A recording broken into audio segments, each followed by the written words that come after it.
முருங்கைக்கீரையை உங்க பசங்க வந்து சாப்பிட மாட்டாங்களா? கண்டிப்பா இந்த மாதிரி செஞ்சு கொடுங்க, சூப்பரா சாப்பிட்டுருவாங்க.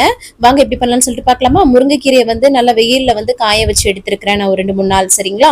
அதுக்கப்புறம் ஒரு பேன்ல வந்து 1 ஸ்பூன் அளவுக்கு கடலைப்பருப்பு, 1 ஸ்பூன் அளவுக்கு துவரம்பருப்பு, 1 ஸ்பூன் அளவுக்கு கருப்பு உளுந்து வந்து எடுத்திருக்கேன். இதெல்லாமே நல்லா வறுத்துட்டு அதுக்கப்புறமா நம்ம காய வச்ச அந்த முருங்கைக்கீரையும் சேர்த்து லைட்டா வறுத்துக்கலாம். இந்த மாதிரி கையில பட்டாலே நொறுங்கும். சரிங்களா?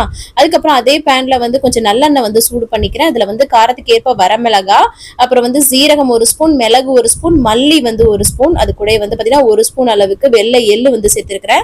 அப்புறம் ஒரு சின்ன துண்டு புளி வந்து சேர்த்திருக்கிறேன். அதுக்கப்புறம் நல்லா வந்து ஒரு கைப்பிடி அளவுக்கு வந்து கருவேப்பிலையும் சேர்த்து நல்லா வந்து வறுத்து விட்டுக்கோங்க. இப்பயே நீங்க வந்து பூண்டும் சேர்த்து வறுத்துருக்கலாம். என்கிட்ட வந்து பாத்தீங்கன்னா காஞ்ச பூண்டு வந்து இருக்குது. ஸோ அதனால வந்து நான் வந்து கடைசியா சேர்த்துக்கலான்ட்டு. அதுக்கப்புறம் நம்ம வறுத்து வச்ச அனைத்தையும் சேர்த்துட்டு அந்த பூண்டு காஞ்ச பூண்டையும் சேர்த்துட்டு நான் வந்து அரைச்சிட்டு அதுக்கப்புறமா பெருங்காயத்தூள் உப்பு சேர்த்து நம்ம அரைச்சிட்டோம்னா சூப்பரான முருங்கை பொடி வந்து ரெடி ஆயிடுங்க. இது சாதத்துல போட்டு பெரட்டி கொடுக்கலாம், தோசை மேல போட்டு கொடுக்கலாம், சூப்பரா சாப்பிட்டுருவாங்க. ட்ரை பண்ணி பாருங்க.